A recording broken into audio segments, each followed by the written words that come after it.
buenos días, queridos hermanos que están con nosotros en este día jueves. Es el día de nuestro programa Dando Razón de Nuestra Fe. Nos habíamos sentado el jueves pasado, pero ya retomamos nuevamente. Y estoy haciendo un paréntesis porque el último programa inicié explicando la oración del Padre Nuestro que quise hacer al inicio del año, porque es el tema que la Iglesia nos propone en este año, el tema de la oración.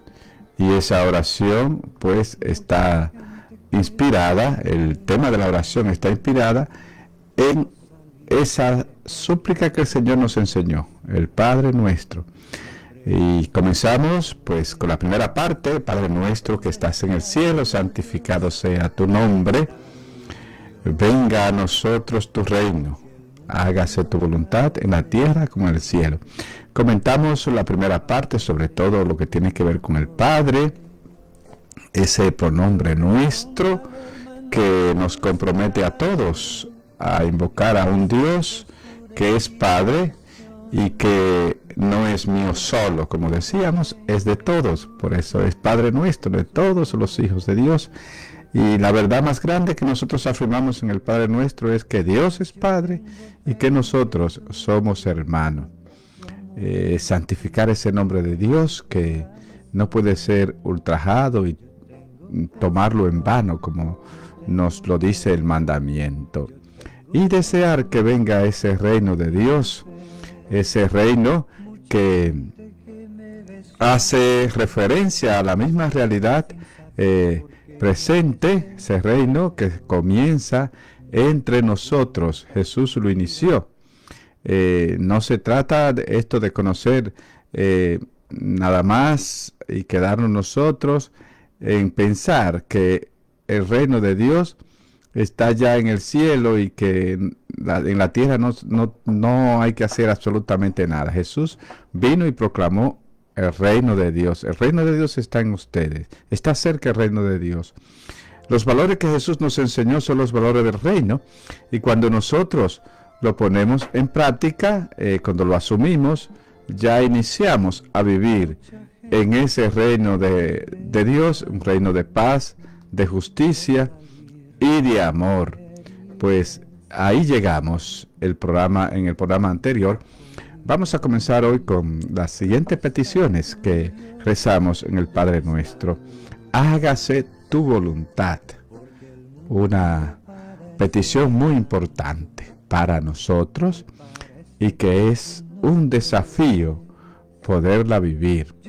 Efectivamente, el reino de Dios, el nuevo orden mundial, se hace presente allá donde los hombres viven según la voluntad de Dios. Por eso, ¿cómo se hace presente el reino de Dios? Pues podríamos de una vez comenzar a responder. Bueno, se hace presente el reino de Dios cuando los hijos de Dios hacen su voluntad.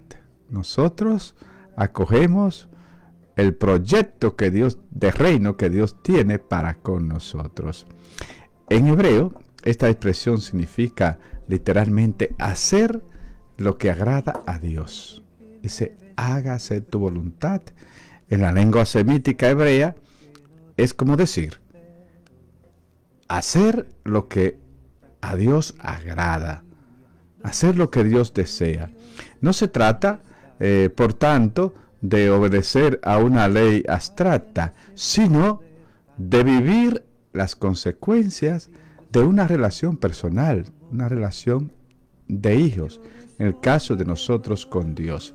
En efecto, cuando amamos a alguien, buscamos espontáneamente hacer lo que le agrada a esa persona, actuar en pos de su felicidad, es decir, trabajar para que él se sienta bien, para agradarlo. Entonces, si eso regula nuestras relaciones humanas en el orden horizontal, pues cuanto más con Dios, que es nuestro Padre y es el que nos ofrece una vida plena, llena de felicidad.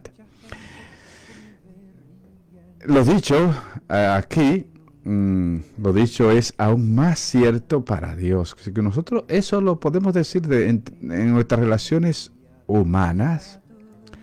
Dios desea nuestra felicidad. Es decir, si nosotros para garantizar, para cooperar con la felicidad de los otros, nos sacrificamos y nos empeñamos en que esa persona se sienta bien, hacer lo bueno para él, pues cuanto más Dios.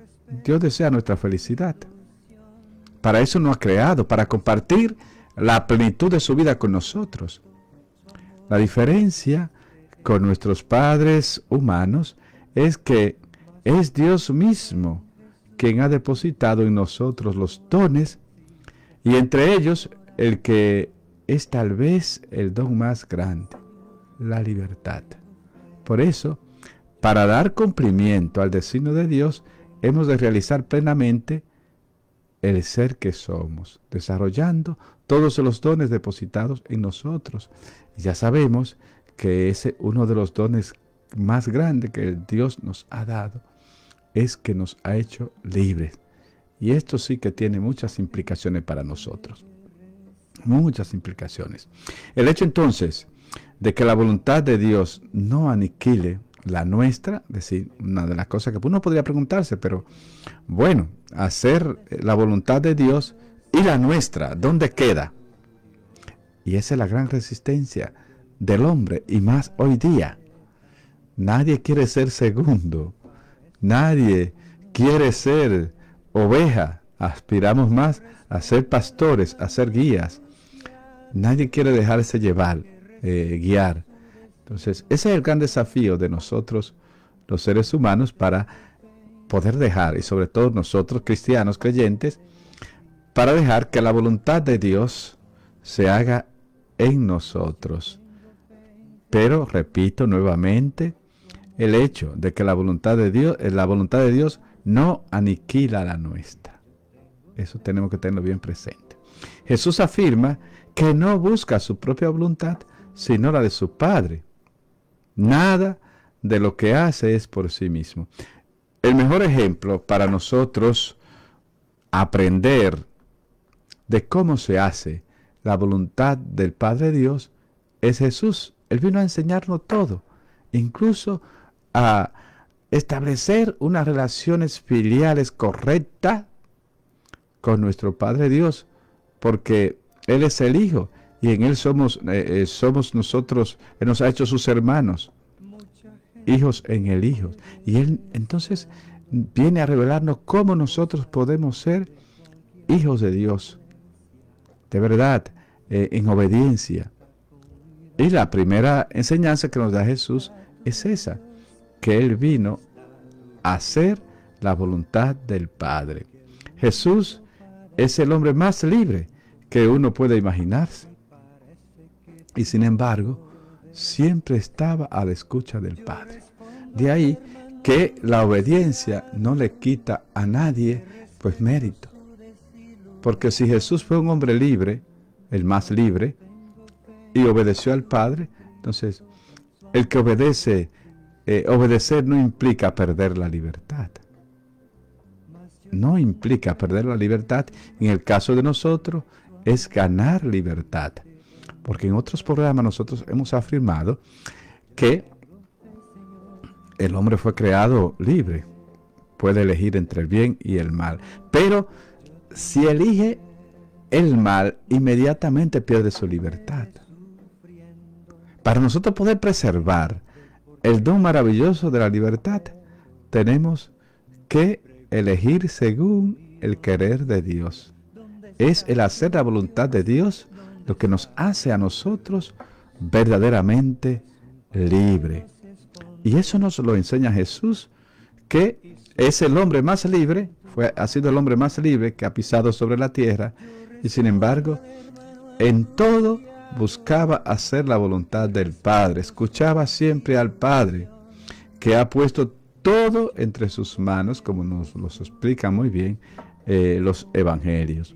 Para él, la voluntad del Padre es el amor divino traducido en las circunstancias concretas de su existencia, como una llamada a actuar, una fuente que le empuja a avanzar. En todos los momentos, pues clave de su vida, vemos a Jesús en oración,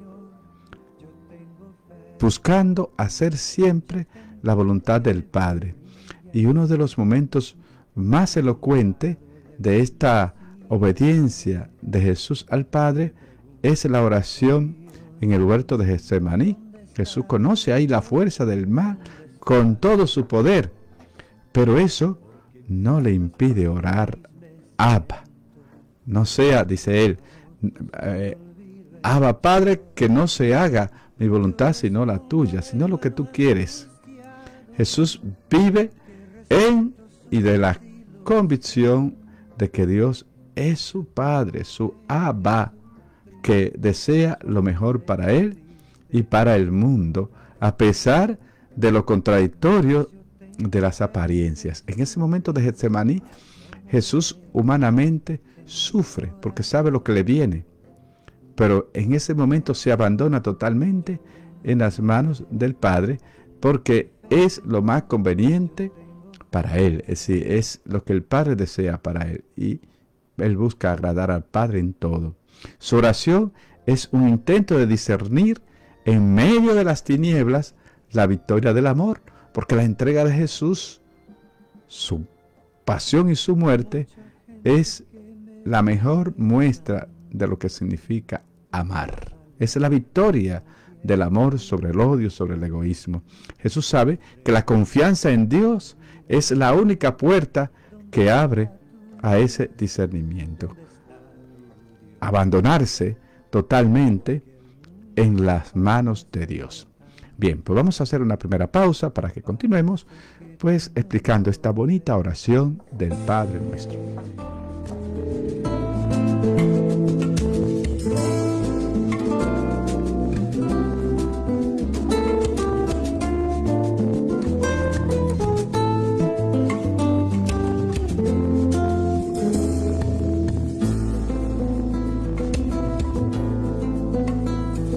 Padre nuestro que estás en los cielos, y en la tierra que se muere, y en los ojos de los niños que no tienen para comer, santificado sea tu nombre.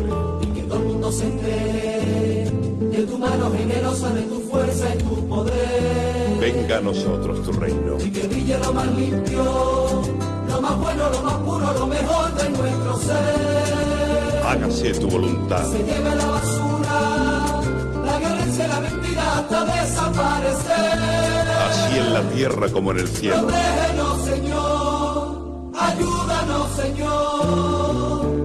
Danos hoy nuestro pan de cada día. La naturaleza se reparte entre la gente de manera natural. Y perdona nuestras ofensas. Tú nos enseñaste a querer a tus hermanos y a saberlos perdonar. Así como nosotros perdonamos a los que nos ofenden. De la injusticia, los tiranos, los cobardes, los racistas y el dolor. No nos dejes caer en la tentación. Que se enferme lo bonito, los cristianos y el amor del corazón. Y líbranos del mal. Bendícenos, Señor, escúchanos, Señor. Bien, sabiendo que entonces nuestra felicidad está condicionada a poder discernir cuál es la voluntad del Padre y hacerla.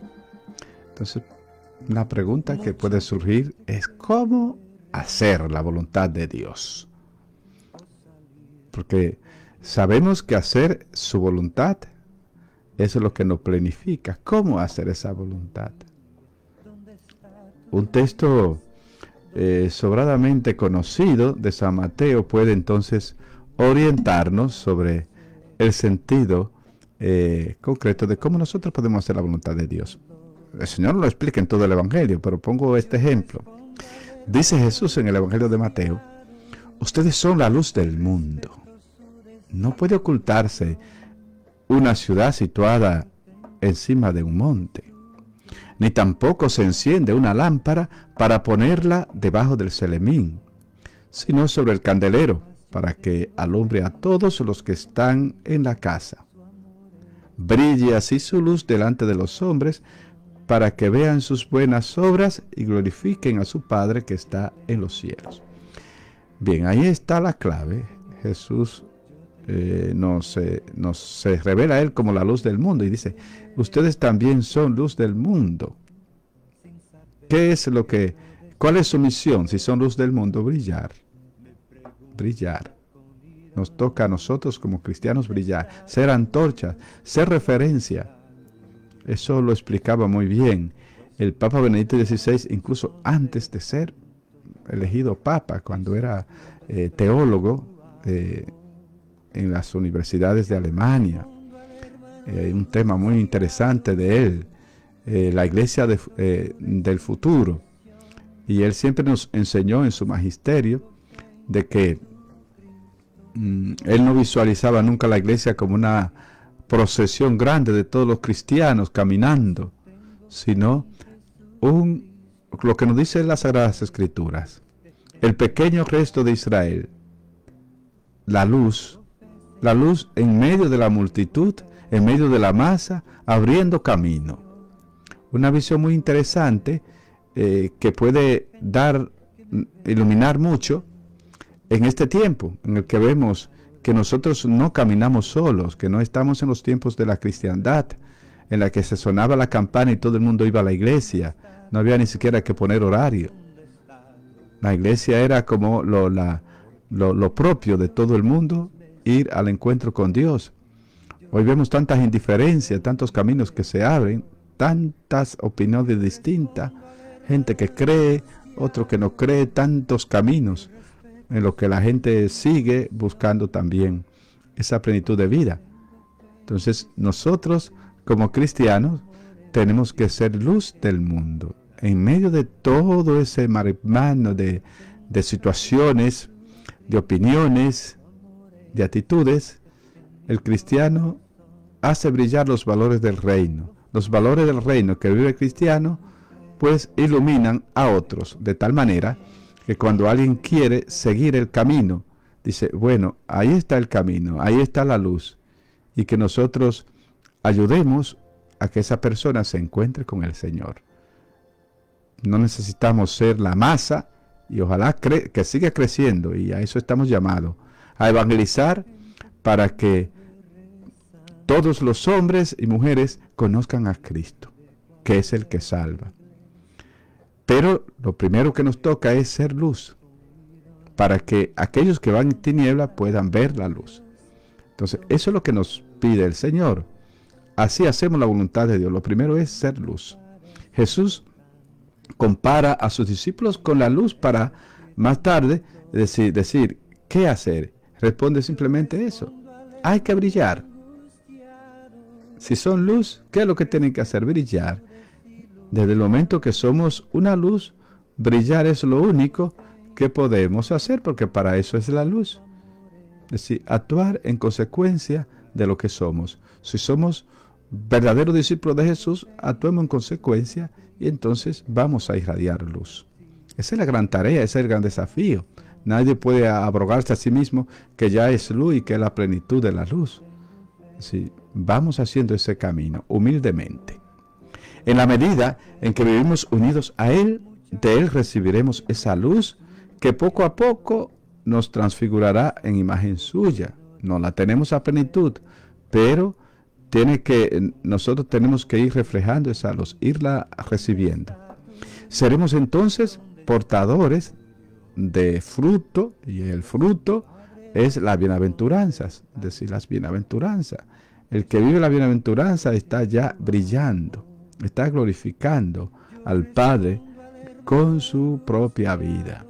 El actuar no carece entonces de importancia, pero no ha de estar centrado en sí mismo. No podemos nosotros, como dice el Papa Francisco, creernos que somos referencias únicas, sino que debe brotar de nuestra identidad de hijos de Dios, como lámpara, como una lámpara da la luz. Es decir, no pensar que la luz está en sí misma y que nosotros de por sí producimos esa luz. Esa luz no viene dada, nosotros somos como un satélite. Dios es el sol y nosotros reflejamos esa luz que recibimos de Él. Hacer la voluntad de Dios es ante todo entonces dejar que Dios cumpla su voluntad en nosotros y a través de nosotros. Bien, pues esa petición, hágase tu voluntad, que rezamos en el Padre Nuestro, en la tierra como en el cielo. El cielo representa a Dios por medio de la... el cielo, cuando nosotros rezamos y miramos hacia el cielo, nuestra mirada hacia arriba, que no hay lugar ni espacio para Dios, pero así es lo propio del ser humano, buscarle siempre arriba. Entonces, Dios, el cielo lo relacionamos con Dios. Y estas primeras peticiones, por ejemplo, estas 3 primeras súplicas del Padre Nuestro, nosotros pedimos que la realidad de Dios inunde progresivamente la tierra. Así que su amor transforme un mundo hostil e indiferente a ese reino de paz y de justicia que Él quiere poner. Es bonito que las primeras peticiones entonces del Padre Nuestro es ese deseo colectivo de que Dios reine, de que nosotros nos acojamos a hacer su voluntad. Eso es lo bonito del Padre Nuestro. Por eso, el Padre Nuestro nos lleva de una vez a un compromiso. Es como decirle nosotros a Dios, toma mi vida para que a través de mi persona, parte de tu amor y tu luz puedan ser transmitidos a los demás. Es decir, el Padre Nuestro nos compromete, porque nosotros decimos, hágase tu voluntad, en la tierra como en el cielo. Nosotros entramos, porque dejar que se haga la voluntad de Dios es nosotros ser luz para que el reino de Dios se vaya implantando en el mundo. Por eso, al rezar el Padre Nuestro, nosotros nos estamos poniendo en las manos de Dios, para que por nosotros Él transmita su luz a los demás. Por eso hay que decir también, concédeme reflejar tu vida en los sencillos acontecimientos de mi existencia, que nosotros seamos su luz. Bien, pues eso es, hágase tu voluntad en la tierra como en el cielo. La otra petición es, danos hoy nuestro pan de cada día, o el pan del mañana. El primero de los grandes dones que pedimos a Dios es el don del pan. Somos humanos, las necesidades humanas. Por eso en esta petición, sobre todo hace referencia no solo al pan, a la comida, sino el vestido, el alojamiento, las cosas imprescindibles que garantizan la vida del ser humano. Entonces, en esa petición del pan, el pan nuestro de cada día, resume las necesidades perentorias del ser humano, el hambre, la sed, la salud, esas cosas que son muy básicas. La Biblia es entonces muy precisa en este sentido. Dice el alimento, el vestido, el alojamiento. Esas cosas no lo dice directamente el texto, pero cuando decimos pan, danos el pan de cada día, tiene esas implicaciones. Bien, entonces al afirmar que si bien el hombre ha de ganarse el pan con el sudor de su frente, Dios solo es su verdadera fuente. Eso está bien claro también, porque nosotros pedimos el pan y Él da el pan a toda carne porque es eterno su amor. Decía, así lo expresa el Salmo. Y sabemos que ese pan nuestro de cada día no se queda solamente en la parte material, pero eso ya lo vamos a ir explicando más adelante. Cuando rezamos, danos hoy nuestro pan de cada día o del mañana, estamos pidiendo a Dios que sea nuestro sustento en nuestra peregrinación con Cristo. Ahí viene entonces esa otra parte tan importante, Porque el ser humano no solamente puede pedir el pan, la comida, la bebida, eso. Porque eso solo no le da la felicidad, ni es suficiente para su vida. Porque el hombre es distinto al animal. Al animal con eso le basta, pero no al hombre, porque el hombre tiene una misión especial, que no solamente es existir, existe para algo grande. Y eso algo grande se lo va indicando el Señor. Es decir, él necesita de Dios para realizar esa peregrinación con Cristo a fin de ser capaz de llegar a Dios. Entonces, para llegar a Dios no basta nada más el pan material. Necesitamos de esa agua viva de Dios, que es el Espíritu Santo. Necesitamos su luz, necesitamos su amor, necesitamos de ese pan eucarístico que nos sostiene y que nos fortalece a cada cristiano. Este sustento no excluye en ninguna manera el pan material, naturalmente. Cuando hablamos de ese pan espiritual, esas son las dos cosas que tenemos que tener presente, porque Dios se ha encarnado y ha sido Él que nos ha revelado todo eso.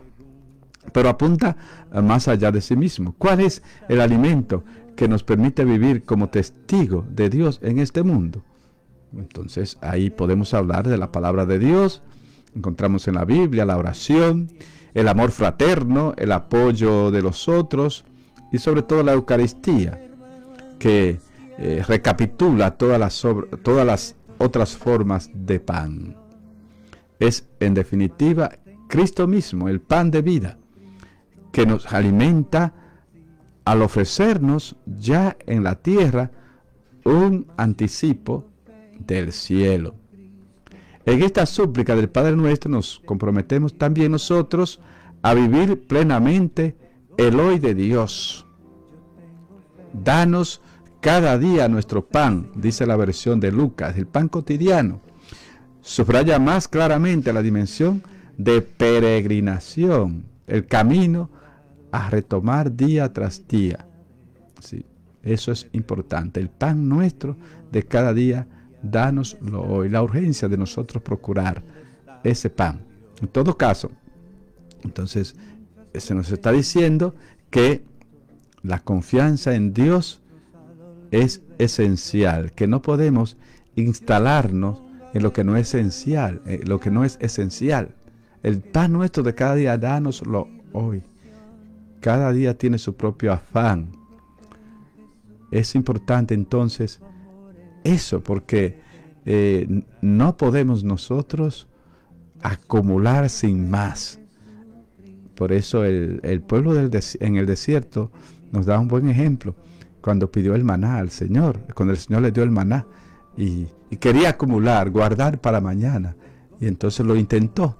Y ese pan se pudrió, porque el Señor quiere también que nosotros vivamos de su confianza. Pongamos su confianza en Él y sepamos que Él vela por nosotros. Que no tenemos que desesperarnos y tal vez romper brazos por querer tener nosotros todo el pan acumulado, a expensa muchas veces de que otro no lo tenga. Entonces, el que reza el Padre Nuestro tiene que tener muy presente eso, de que estamos pidiendo el pan nuestro de cada día. Y el ideal es que todos los hijos de Dios reciban ese pan tan necesario para vivir. Bien, hacemos otra pausa y seguimos luego explicando esta oración.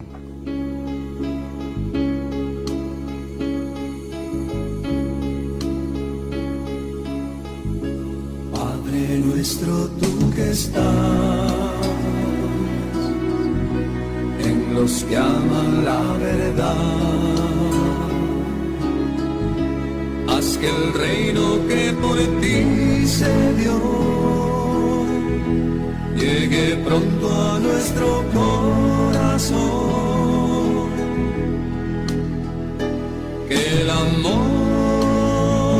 que tu Hijo nos dejó, el amor que esté ya con nosotros.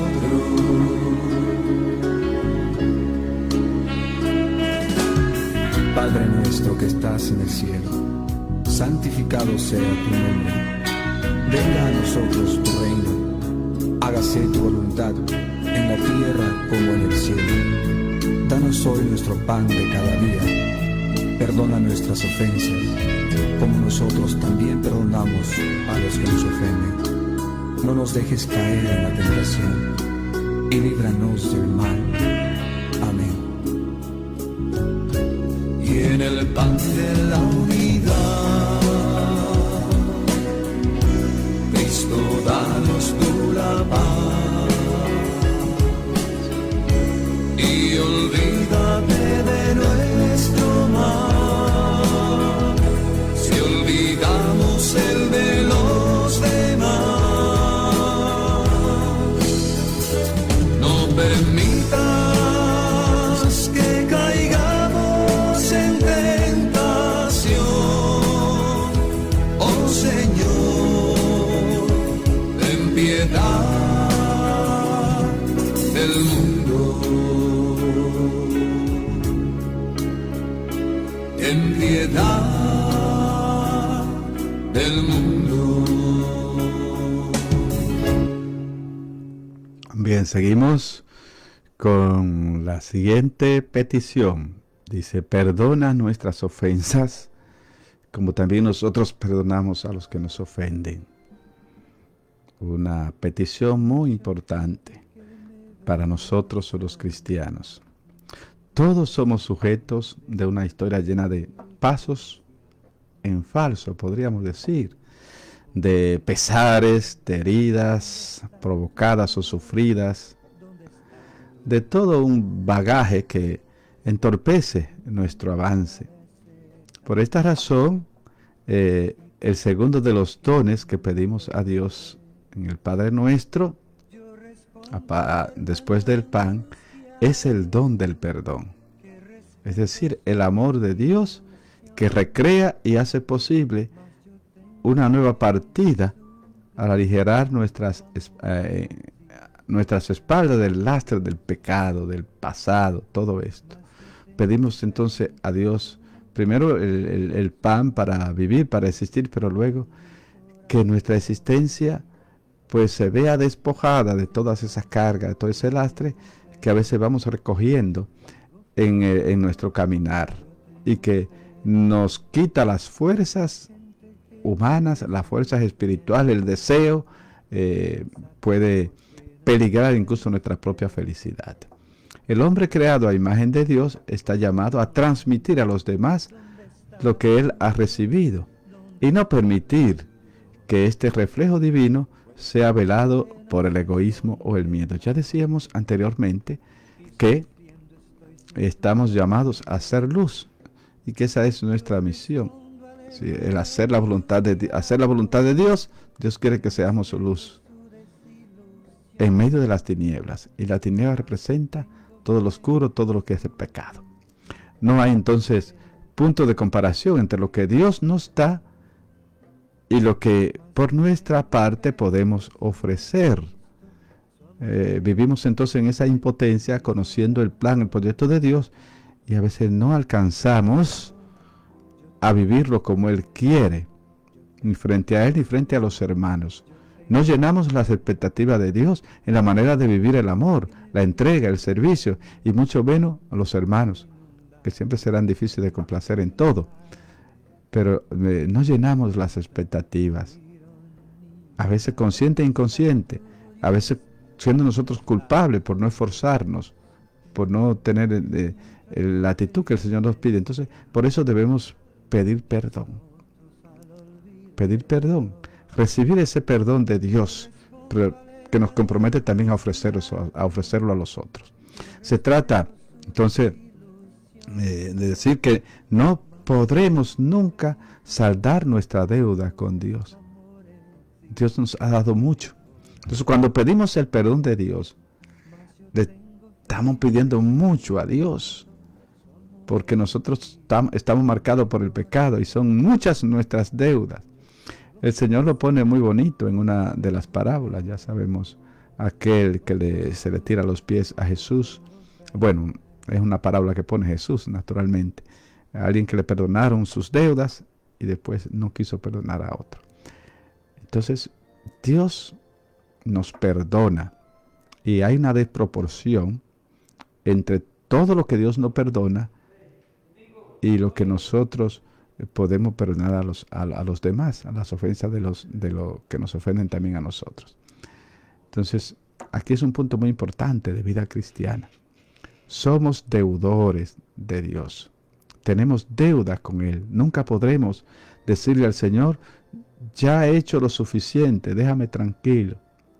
Sino que una y otra vez tendremos que volvernos a Dios para recibir su perdón sin límites, lo que es al fin de cuentas nuestra única esperanza. Cada día estamos ofendiendo a Dios, ofendemos a los hermanos, dejamos de hacer lo que nos toca, dejamos de hacer el bien, hacemos el mal.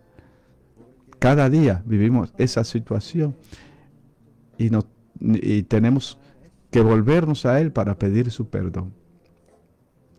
Y eso es lo que repito, ahí está nuestra esperanza, el saber que Dios es un Padre de amor y de misericordia.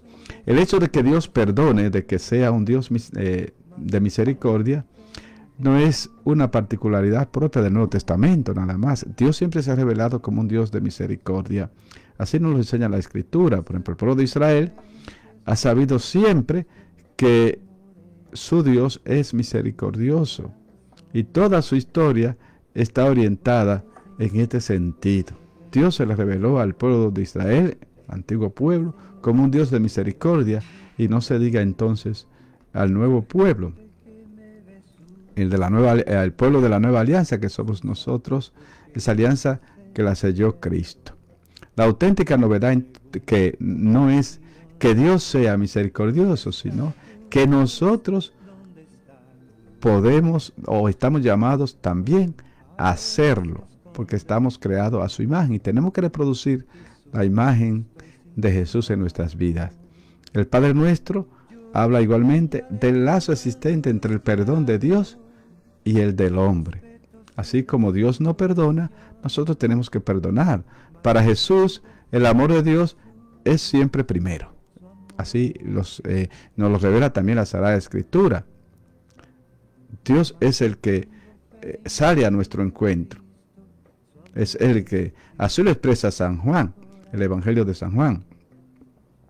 Si alguno dice, amo a Dios, si Dios sale al encuentro, Dios ama al hombre y el hombre responde a él. En su Hijo nos da su perdón, perdona nuestros pecados. Nosotros tenemos que amar porque Él nos amó primero. Si alguno dice, amo a Dios y aborrece a su hermano, es un mentiroso, dice San Juan. Pues quien no ama a su hermano, a quien ve, no puede amar a Dios a quien no ve. Y hemos recibido de Él este mandamiento. Quien ama a Dios, ame también a su hermano.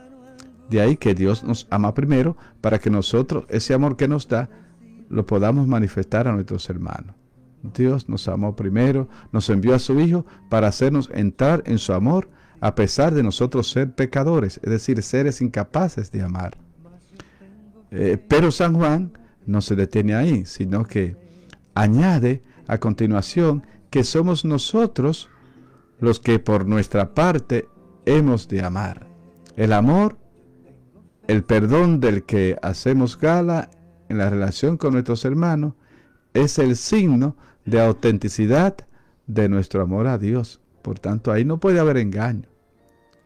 El que dice que ama a Dios y odia a su hermano, está engañándose a sí mismo. Todo el que ama conoce a Dios. Entonces, por eso, vivir el amor es vivir el perdón.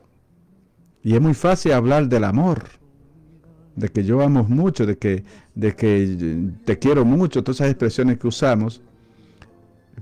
Pero hay un desafío grande en el amor y es el perdón. Amo a todos, aun a aquellos que me hacen daño. Entonces ahí es donde muchos nos quemamos. Entonces, entrar en el misterio del amor de Dios es vivir ese gran mandamiento, la novedad de ese mandamiento nuevo que Jesús nos ha enseñado. La novedad de este mandamiento no radica en que nunca antes hubiese sido formulado, porque ya estaba formulado en la Torá. Amarás a tu prójimo como a ti mismo. En el Levítico y está ese texto. Sino en las palabras de Jesús, amen como yo les he amado. Es un mandamiento nuevo porque no se trata únicamente de una orden impuesta desde el exterior, sino que al mismo tiempo es un don, como yo les he amado. Jesús nos da su amor, su espíritu que viene del Padre y que paulatinamente nos transforma en seres capaces de amar y perdonar a imagen de Dios. Nuestro amor por los otros es la prueba de nuestra comunión con Cristo, que se hace presente en el mundo, o hace presente en el mundo el amor del Padre. Jesús vino a revelarnos cómo ama el Padre. En la súplica del Padre Nuestro, sobre todo en esta del perdón, aparece 4 veces el término nos plural, y el término nuestro, recordándonos que nosotros no vivimos solo. La oración, la relación nueva en la que entramos con Dios implica una relación con los otros. A partir de ese momento formamos una comunidad, somos la iglesia. Y en tanto que somos iglesia, pedimos el perdón de Dios. Por eso la importancia también de nosotros rezar juntos con la iglesia, esa oración litúrgica, que es la oración de la comunidad a Dios. Pero la iglesia, lejos de ser una élite humana, está formada por hombres y mujeres que han conocido el amor de Dios, que Dios le tiene, que han creído y que saben que Dios ha entrado en sus vidas. Somos creyentes. ¿Por qué entonces es necesario orar para recibir el perdón de Dios si lo vivimos ya? La respuesta nos viene dada en el mismo texto que citábamos ahorita del maná. Es decir, no podemos acumular el amor. La única manera de recibir es dándolo. El pueblo de Israel acumuló el maná en el desierto, el pan, y se le pudrió. El amor no lo podemos acumular. El amor hay que darlo. Crece cuando se da. El perdón libera cuando usted lo ofrece. Si quieres ser libre, pues ame a todos, no guarde rencor, no tenga resentimiento. Pedirle a Dios liberación de todo eso, porque no hay felicidad con esos nudos en nuestras vidas. El amor nos libera, el perdón nos libera. Estamos obligados a hacerlo, porque eso es lo que nos pide el Señor. Para recibir, dice, es como si el Señor nos dijera, para recibir mi amor, hay que amar, hay que poner en práctica el amor que le he dado. Entonces no podemos nosotros vivir el amor con Dios de nosotros hacia arriba sin mirar a los hermanos. Y eso es lo que nos revela la oración del Padre Nuestro. Por eso esta es una oración muy comprometedora, porque pedimos que el Señor haga su voluntad en nosotros. Y la voluntad de Dios es que seamos hermanos, que nos querramos mucho, que nos sacrifiquemos por el otro, que formemos una comunidad, que formemos una iglesia en la que vivamos esa comunión y nos sintamos contentos, alegres de vivir en ese amor de Dios.